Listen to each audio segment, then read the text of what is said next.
cavalier prend le pion. Oui, je joue aux échecs avec Eleanor, mais je sais ce qui vous brancherait plus. Des filles qui conduisent des tanks. C'est parti.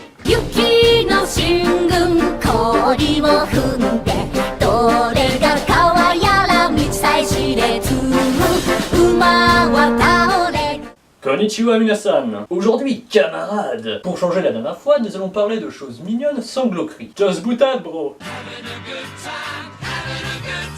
Nous allons certes parler de choses mignonnes, mais il reste encore ce problème d'enfants qui conduisent des tanks. Bienvenue dans le monde merveilleux de Girls und Panzer.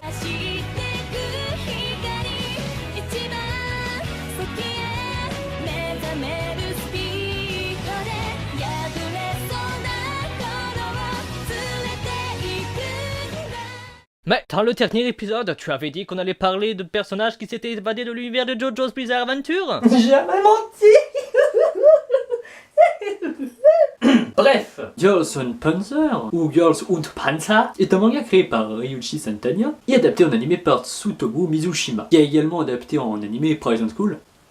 Et l'animé a un petit côté jeu vidéo, certains tanks sont animés en 3D. Attention, pas de la 3D moche. Allez, je vous accorde un petit extrait.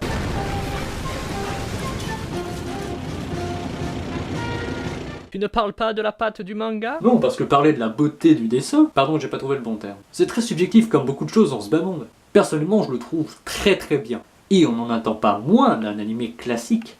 Vous voyez, c'est brouillon comme explication. Mais en gros, personnellement, j'aime beaucoup. Et si vous voulez y jeter un œil, Ça doit faire mal. il y a des liens en description. Notre histoire commence dans un lycée pour filles du nom d'Oharai. Un lycée qui a des problèmes financiers. Mais ce n'est pas ça qui nous intéresse. Donc, dans ce lycée qui se trouve sur un bateau... Bali et Balos sur un bateau. Silence! Nous y retrouvons Miho Nichizumi, doublée par Mai Fushigami, et qui y fait justement sa rentrée, parce qu'elle fuit son ancien lycée. Et elle y rencontre ses nouvelles amies, Saori Takabe, doublée par Ai Kayano, et Ana Isuzu, doublée par Mami Osaki. Et elles seront rejointes plus tard par Yukari Akiyama, une fan de tank, doublée par Ikumi Nakagami, et Mako Reizei, une première de la classe, qui a de l'hypotension. Elle a une faible pression sanguine. Doublé par Yuka Higuchi. Donc tout ce petit monde se rend tranquillement à une présentation de l'option Panzenfahren, une option pour laquelle Miho avait fui son ancien lycée. Enfin bref, quelques instants plus tard, nous retrouvons nos personnages principaux qui sont à l'extérieur et qui parlent de l'option du Panzenfahren. On y explique que cette option compte triple aux examens et que ça attire les garçons. En somme, que c'est fichtrement cool. Mais Miho ne veut pas. Et vu que ses amis ne sont pas des boîtes sans âme, elle décide de prendre une autre option. Mais c'était sans compter le conseil des étudiants, composé de Hanzuka Dotani, la présidente, doublée par Misato Fukue, de Yuzu Koyama, la vice-présidente, doublée par Mikako Takahashi, et de Momo Kawashima, qui est doublée par Ueda Kana. Donc le conseil des étudiants insiste sur le fait que Miho doit prendre cette option. Et au final, Miho accepte. Voilà, les explications sont finies. Mais mon petit Zef, qu'en as-tu pensé de l'animé? Parce que tu le racontes, mais quels sont les baïwala? Bah j'ai trouvé cet animé très très bien. Même si au début l'histoire d'enfants qui conduisent des tanks m'a un poil rebuté. Mais j'ai passé un excellent moment. Les OST sont géniales, les personnages sont attachants, et les personnages secondaires sont bien intégrés. On se demande jamais « Ah, c'est quoi? C'est qui lui ?» Et petite anecdote, quand j'ai préparé cette émission, je suis tombé sur un magnifique commentaire que je trouve hilarant. Je cite « Il y a des tanks, donc c'est bien, hein ?» Et c'est vrai. Tiens, en parlant d'anecdotes. Salut bande de férus d'anecdotes.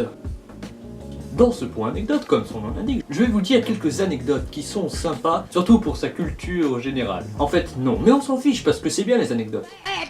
L'art du Panzenfahren existe réellement. Quoi? En effet, le jeu du Panzenfahren existe. Il y a même plusieurs sortes de modes de jeu, dont un qui est le VIP ou VIP, qui consiste à immobiliser le tank principal. Mais qu'est-ce que le Panzenfahren? Parce que je n'arrête pas de dire ces mots depuis le début, donc Intronex, c'est à toi.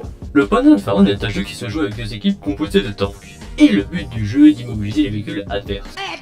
La ville d'Orai existe vraiment? Pour cette dernière anecdote, il me faut vous expliquer quelque chose. Dans Girls und Panzer, il y a une équipe qui se surnomme Tortue. Yo, comme logo une tortue, hein? Merci Jean-Émile. Et non, l'équipe s'appelle Hippopotame.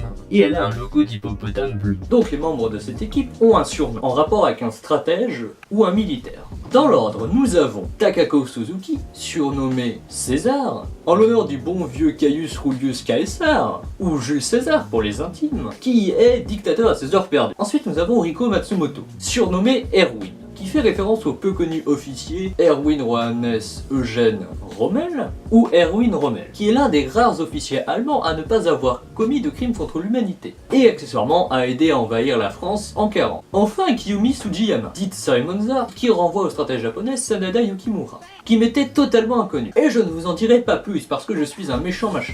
Sur ce, passons à ma partie préférée.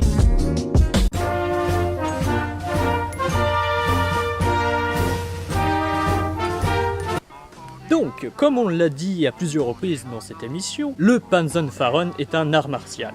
La question que je me pose maintenant, c'est que se passerait-il si un tel jeu ou un tel sport était internationalement pratiqué, donc avec une bonne médiatisation, et quels avantages ou quel avantage il y aurait-il à cela? Déjà, ce genre de choses amène beaucoup de foule, et il ne serait pas pure folie d'imaginer que ce genre de jeu soit comparable aux Jeux Olympiques, ou au football, au niveau de la médiatisation internationale. Du coup, la caillasse rentre? Et comment tu trouves la place, hein? Parce qu'un tank c'est gros quand même, hein? Facile, pour faire en sorte que deux équipes de tanks s'affrontent, il faut un terrain dégagé. Genre le Sahara, l'Arctique ou la Sibérie sont de très bons candidats. On pourrait même raser certaines villes. Mais c'est horrible! Bien sûr que non, c'est pour l'amour du sport! Ensuite, c'est un super moyen de dissuader les pays voisins de venir casser les cacahuètes.